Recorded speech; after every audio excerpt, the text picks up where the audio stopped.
Ballers, what's going on? It's Preacher. I decided to make this, I needed to do a proper critique on the Mage level 90 talents, because many of you have watched me play it, and I was certainly hopeful that the Mage would actually become my new class. I was so excited of how the Mages were playing at level 90, after doing all the guides, after doing some testing on the beta, that I was kind of like, this looks like it could be my favourite class right now. The playstyle of most of the specs. Arcane isn't as bad as it was, so I wasn't too concerned about that, but the playstyle overall seemed really, really good.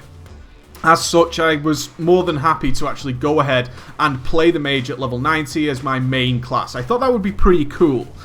So I'd leveled it up. Of course, before re-rolling to a new possible main, you need to play it and understand it and be happy with the playstyle and so on and so forth. The Mage was the only class I've ever played where reaching the level cap actually made the class worse. And that's something that's never happened to me before.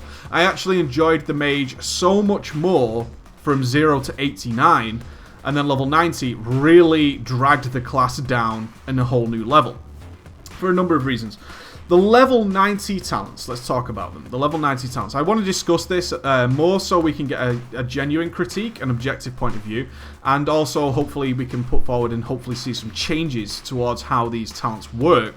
Because I do feel they are a complete burden to the class. And that's something we really need to consider, is that at level 90, your class then gets a huge weight to carry on its back. And that's not what should happen. Your level 90 talents are the culmination of all your questing, time invested, and you're now preparing to invest a lot more time into progressing this character to its maximum potential. However, the level 90 talents really are a weight on your back. You're going to have to carry these things for a very long time, and that doesn't appeal. A level 90 talent should be something fun. It should be something that really stands out. It should be unique to your class. It should meet certain standards, I believe. Certain standards that need to be maintained across all the level 90 talents. They should be a good bonus. They should be something that your class needs. And they should be fun. These are all integral factors that need to make sense when you reach level 90. And that is generally the crux of the new talent system. This is the major issue I have with them overall. Blizzard decided to alter the talent system. They decided to change it instead of the leveling up. And what their main issue was, is they wanted to remove the fat, the mandatory talents, and more importantly, the boring talents. What was a boring talent? What did they say was boring? Well, off the bat, they said simply things that increase your damage are a boring talent. And that is correct. If something just increases your damage, you're obviously going to take that. Which is why it was pointless to have it in a talent tree. If some spell or some talent increases your damage by X amount, either by increasing your crit chance, increasing your spell power, it's just boring. You would be an idiot not to take it. So they said we will remove all talents that are simply that boring. So what happened with the mages? What happened there? All the level 90 abilities. I'm sort of disregarding Temporal Shield for now, as it's not very PvE relevant. So we're going to be talking mainly about Invocation and, of course, Rune of Power. These talents just give you a damage buff. That's it. That's what they do. They give you a damage buff. They have some passive baked in, such as increasing how you control your mana.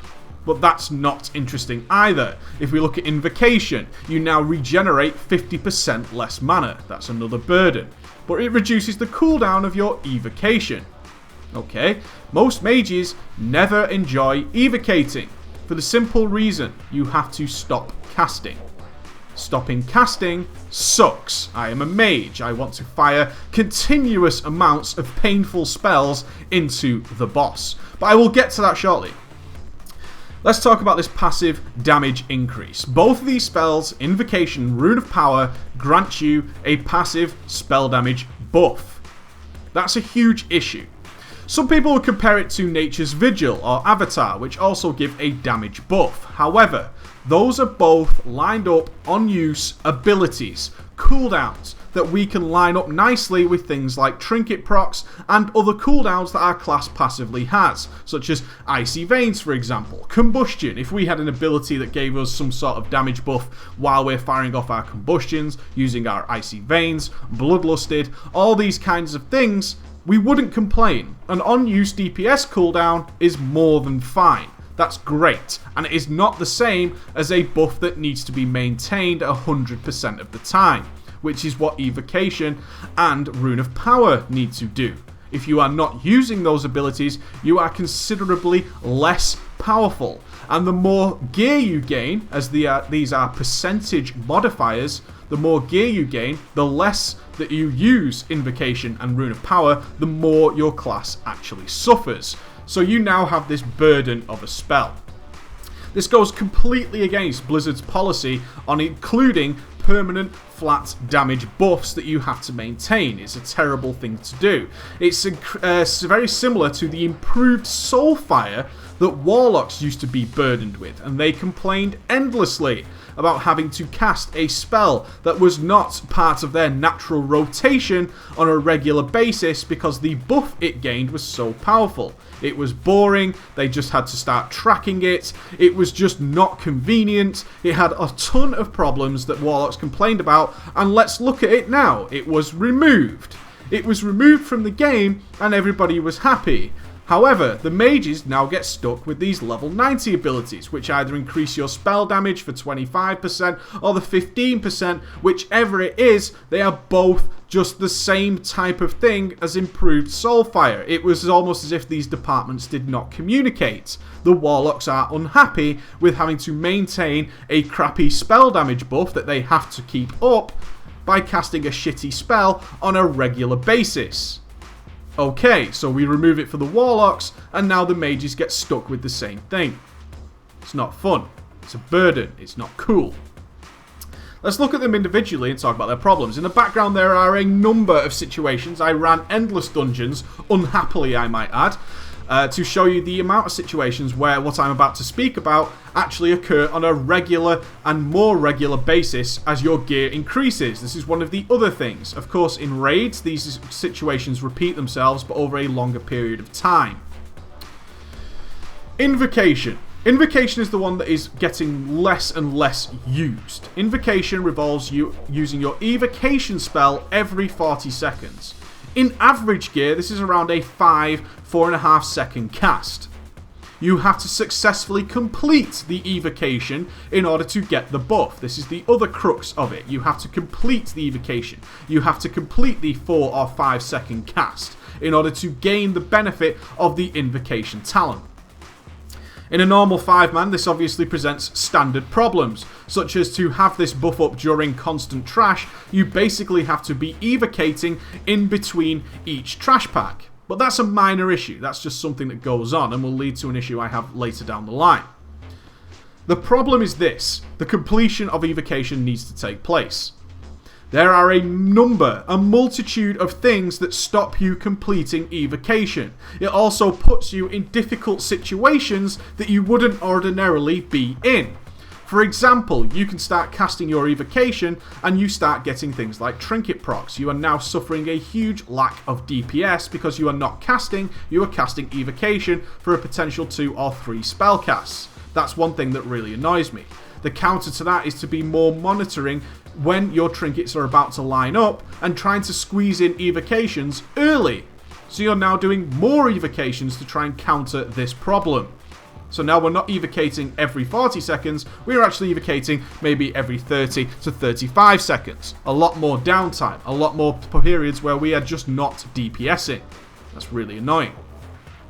There are a number of moments when you cannot just stand still for 4 or 5 seconds and you cannot predict them.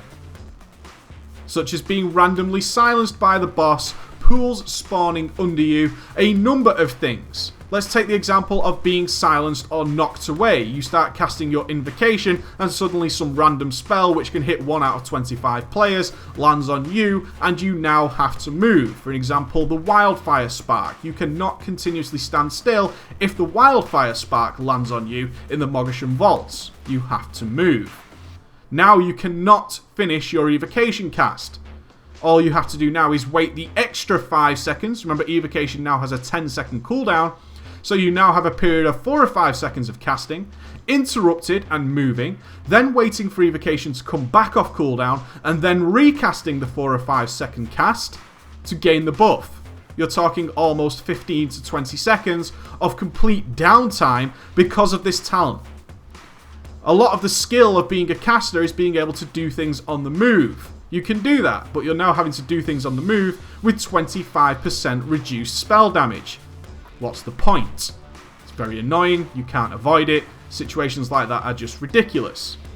Let's talk about the other situation, where things land on you. A fire spawns under you. An amethyst pool spawns under you. The watery orbs land under you. All these things. You're casting your evocation, and suddenly this thing of death lands under you, and you will see many streams of mages doing heroic content having to make this decision that is because of your level 90 talent, which is, do I stay and hope to be healed, or do I finish my cast and interrupt it, move on and recast it again somewhere else? Why would we want to be in that situation because of our supposed awesome level 90 talents? Do I take a ton more damage? Do I put more pressure on my healers to make sure that my damage, which is the role I am there to do, is adequately done? Now I have to decide that. And many mages are standing and they are sucking up damage because they do not want to stop casting evocation, move, wait for the cooldown to come back, and then recast it. They lose so much DPS because of that downtime that it's not even funny. That's invocation. The other one, Rune of Power, which is more and more popular. Rune of Power, to be fair, has a much reduced cast time, lasts 35 seconds, and has some nifty built-in UI talents to check whether or not it's off cooldown or whether you need to replace it. One of these is the visual effect of the Rune of Power fading in and out. In a raid environment, that is absolutely retarded. You are usually stood on top of a ton of people, so monitoring a spell graphic on the floor is a complete non-issue. However, mods can counter this, so we can't complain too much if you are understanding on how to work various add-ons. Or use the Blizzard built-in stuff, which is usually garbage. It's not very good. Rune of Power requires you to stand in one place. Rune of Power means you cannot move out of it. You can place 2 at a time. How often, even in a 5-man situation, does this happen? Not very often at all. Standing in one place as a caster these days is absolutely almost unthinkable. You have to move all the time, which then adds an extra burden that you're not actually getting the full 35 seconds of time in your Rune of Power. You are in fact having to move and recast it, otherwise you are literally just doing less damage. How many times have you put down your Rune of Power and suddenly something has landed on you, meaning you have to recast it almost immediately? This is just a pain in the ass. There's nothing more to it. It's just ridiculous. It's not fun. It's not interesting. It is just a weight on the shoulders. It is a terribly, terribly designed talent. You have designed raid encounters which require people to move on a constant basis, or they die. They need to kite, they need to avoid, they need to gather, they need to spread. Whatever you are doing, you need to move. So you design a talent based around the idea of being stood still. It's hypocritical. It makes no sense. It's so backwards I cannot fathom why this talent was put in the game. There was another time this ability was in the game. We have seen this ability before. It was from the Muru trinket. Casters had a trinket which, on use, gave a passive rune on the floor which increased your spell power for a short period of time. Casters complained endlessly because it is so hard, even in the Burning Crusade, to stand still for an extended period of time. What's an extended period of time is anything more than 10 seconds. It very rarely happens. You must be very lucky to spend that amount of time stood still, especially on boss encounters which are designed around the idea of you moving around. It's absolutely atrocious design. It's so backwards and hypocritical, it's very difficult for me to understand why it's in the game, and it needs to change. Rune of Power being castable on the move is a sort of move in the right direction, but we're trying to fix problems that have no solution. The base of the idea is the problem. This damage needs to be baked into the class, and we would much rather have 3 fancy graphical spells at level 90 that simply may or may not be a DPS increase but look cool nonetheless, than have these ridiculous spell damage buffs. Now, what I'm not going to say is that mages are struggling. They are not. Mages are not struggling. They are a very, very competitive DPS class. In fact, they have been nerfed because of their damage every single patch so far in Mists of Pandaria. They have had their damage reduced. Now let's look at one of the problems that the level 90 talents also bring, is that they are a percentage modifier, something they wanted to remove from the game. Blizzard said they do not like percentage modifiers because it consistently, multiplicatively increases the potential of certain classes and causes problems. With things that give 15% spell damage, 25% spell damage, as your gear gets better and better, these talents become better and better, and we've already seen in the first tier of raiding, mages nerfed every single patch. So these talents are going to become more of a problem. As the future goes on, these are going to be a greater problem for mages, which is sad. I don't like that. I don't want it. I hope it gets fixed. As you can see in the back, how many times these situations pop up is just far too often. We want to see them fixed and removed.